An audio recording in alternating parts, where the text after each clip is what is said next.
ഇന്ന് നമുക്ക് ഒരു തരി പഞ്ചസാര പോലും ചേർക്കാതെ ശർക്കര ചേർത്ത് വട്ടയപ്പം ഉണ്ടാക്കിയാലോ?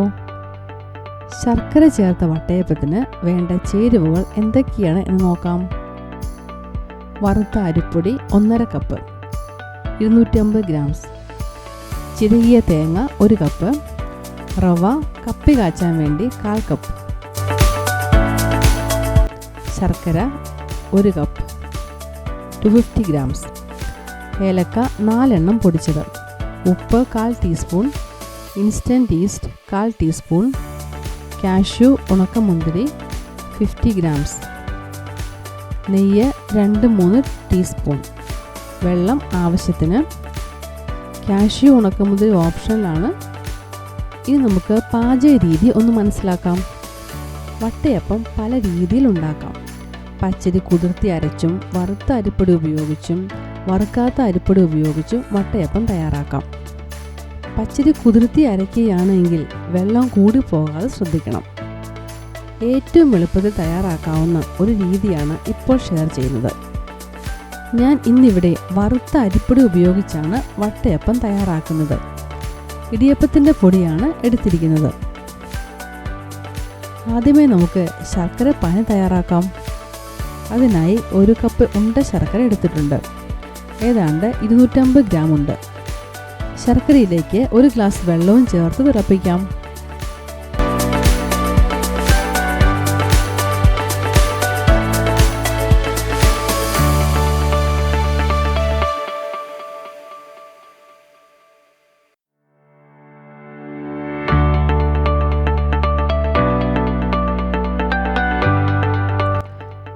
ഈ ശർക്കരപ്പാനി ഒന്ന് അരിച്ചെടുക്കാം.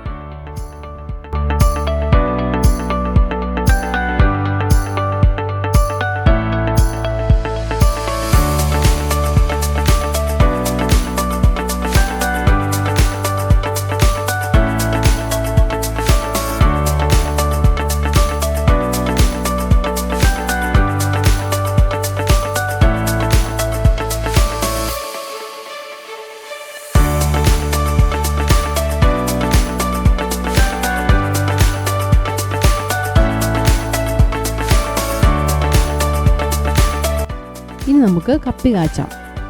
ഇടിയപ്പത്തിൻ്റെ പൊടി വളരെ നൈസ് ആയതുകൊണ്ട് കപ്പി കാച്ചാൻ വേണ്ടി റവയാണ് അനുയോജ്യം. റവ വറുത്തതോ വറുക്കാത്തതോ ഏതായാലും മതി. നിങ്ങളുടെ കൈവശം റവ ഇല്ല എങ്കിൽ അരിപ്പൊടി ഉപയോഗിച്ചും കപ്പി കാച്ചാം. 1/4 കപ്പ് റവ ഒരു പാനിലേക്കിട്ട് 1 കപ്പ് വെള്ളവും ചേർത്ത് മീഡിയം ഫ്ലെയിമിൽ ചൂടാക്കാം. ഇടയ്ക്കിടയ്ക്ക് ഒന്ന് ഇളക്കി കൊടുക്കാം. റവ കൊണ്ട് കപ്പി കാച്ചാൻ വളരെ എളുപ്പമാണ്. അരിപ്പൊടി പോലെ കട്ട പിടിക്കില്ല. അരിപ്പൊടിയാണെങ്കിൽ തുടർച്ചയായി ഇളക്കിയില്ലെങ്കിൽ കട്ട പിടിക്കും. ഒന്ന് കുറുകി വരുന്നതുവരെ ഇടയ്ക്കിടയ്ക്ക് ഇളക്കി കൊടുക്കാം.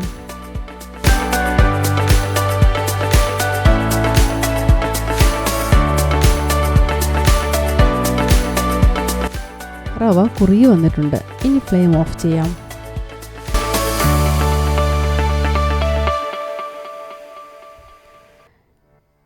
ഇനി നമുക്ക് ഇതെല്ലാം ഒന്ന് മിക്സ് ചെയ്യാം. മിക്സിയുടെ ജാറിലേക്ക് അരിപ്പൊടി ഇട്ട് കൊടുക്കാം.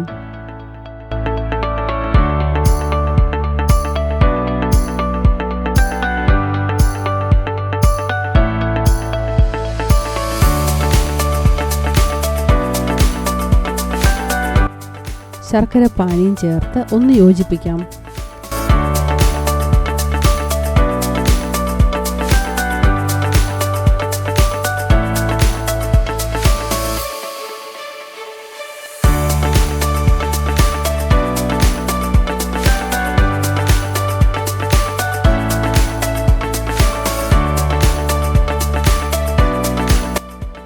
ഇതിലേക്ക് കപ്പി കാച്ചിയതും ചേർക്കാം.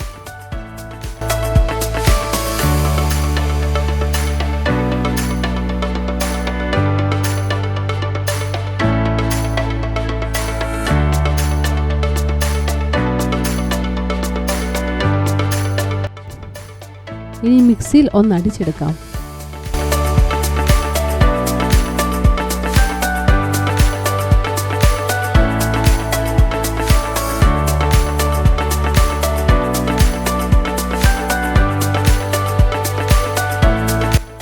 പേസ്റ്റ് കൂടി ചേർക്കാം.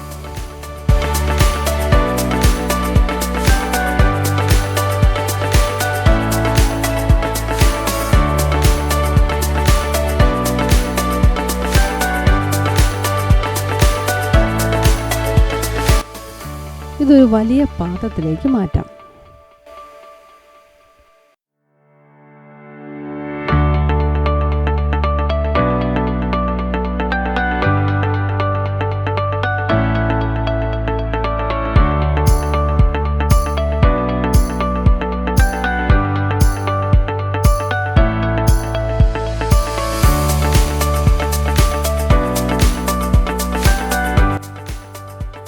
തേങ്ങ ഒന്ന് ചെറുതായി അരച്ചെടുക്കാം. തേങ്ങ പേസ്റ്റ് പോലെ അരയ്ക്കേണ്ട, ചെറിയ തരിയോടുകൂടി ഒന്ന് അരച്ചെടുത്താൽ മതിയാവും.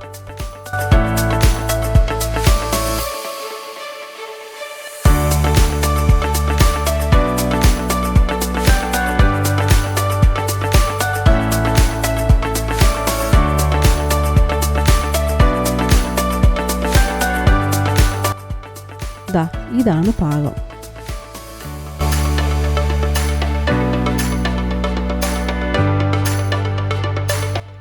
തേങ്ങ അരച്ചെടുത്തതും കൂടി പാത്രത്തിലേക്കിട്ട് നന്നായി ഇളക്കി യോജിപ്പിക്കാം.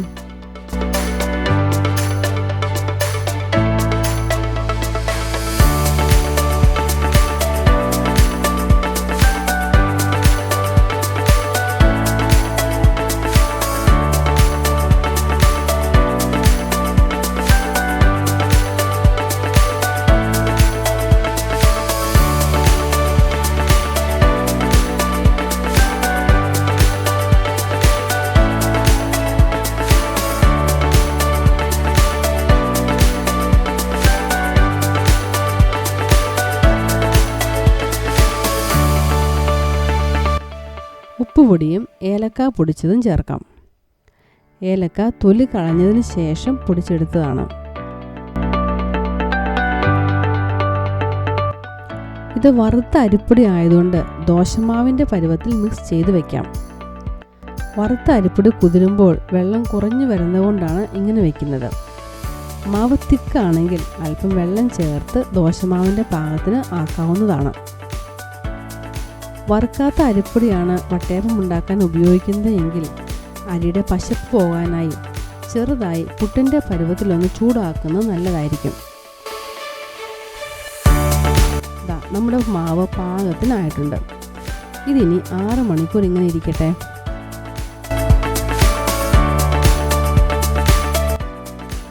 ഞാനിപ്പോൾ എടുത്തിരിക്കുന്ന ക്വാണ്ടിറ്റി കുറവായതുകൊണ്ടാണ് എളുപ്പത്തിൽ മിക്സിയുടെ ജാറിലിട്ട് മിക്സ് ചെയ്തത്. അരിപ്പൊടി കൂടുതൽ എടുക്കുന്നുണ്ടെങ്കിൽ പാത്രത്തിൽ തന്നെ മിക്സ് ചെയ്യാവുന്നതാണ്. തേങ്ങ മാത്രം തരിതരിപ്പോടെ ഒന്ന് അരച്ചിട്ടാൽ മതിയാവും. പിന്നെ കപ്പി കാച്ചുമ്പോൾ കട്ട പിടിച്ചിട്ടുണ്ടെങ്കിൽ മാത്രം മിക്സിയുടെ ജാറിലിട്ട് ഒന്ന് അരച്ചിട്ടോളൂ. ഒരു പാൻ ചൂടാക്കി അതിലേക്ക് അല്പം നെയ്യ് ഒഴിച്ച് കാഷ്യൂവും ഉണക്കമുന്തിരിയും ഒന്ന് ഫ്രൈ ചെയ്തെടുക്കാം.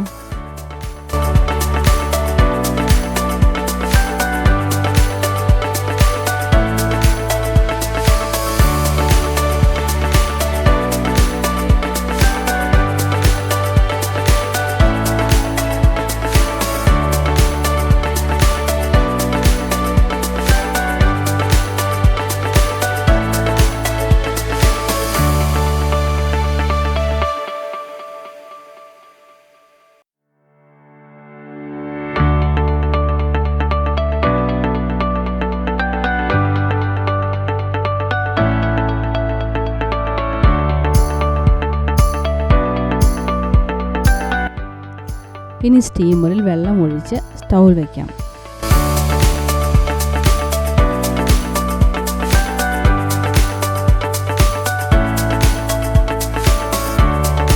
വെള്ളം തിളച്ച് സ്റ്റീം വരാൻ തുടങ്ങുമ്പോൾ വട്ടയപ്പം ഉണ്ടാക്കാനുള്ള ട്രേ വെച്ചു കൊടുക്കാം.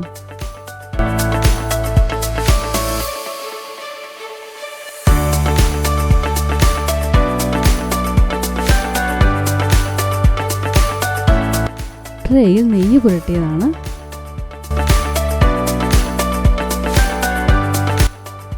ട്രേ ഒന്ന് ചൂടാകട്ടെ.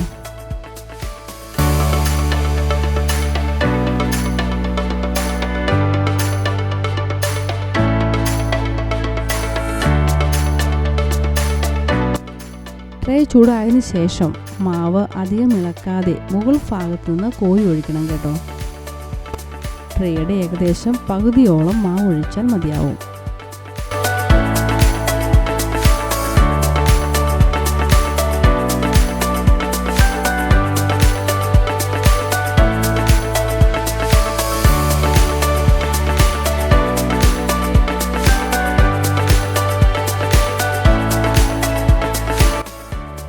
മൂടി വയ്ക്കാം.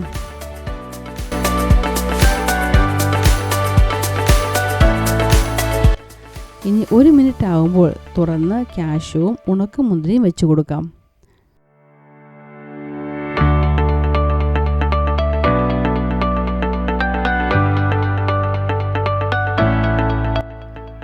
നേരത്തെ വച്ചാൽ മാവിൽ താണു പോകും. അതുകൊണ്ടാണ് 1 മിനിറ്റ് ആകുമ്പോൾ വയ്ക്കുന്നത്.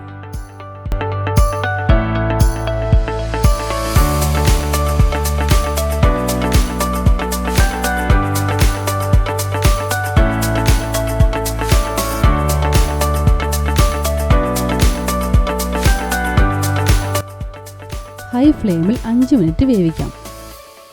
അതിനുശേഷം മീഡിയം ഫ്ലെയിമിലേക്ക് മാറ്റാം. 15 മുതൽ 20 മിനിറ്റ് വരെ സമയം മതി വട്ടയപ്പം വേവാൻ. കനം കുറവാണെങ്കിൽ 15 മിനിറ്റിൽ വെന്ത് കിട്ടും.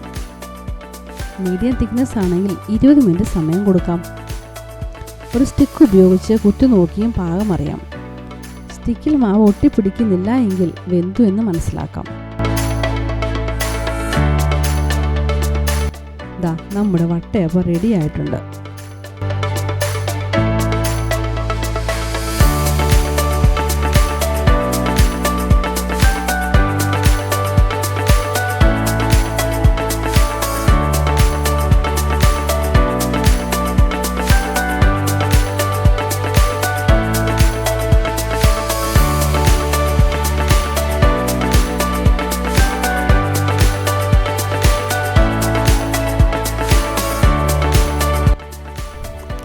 ഈ ചാനൽ ഇതുവരെ സബ്സ്ക്രൈബ് ചെയ്യാത്തവർ ഒന്ന് സബ്സ്ക്രൈബ് ചെയ്ത് സപ്പോർട്ട് ചെയ്യണേ.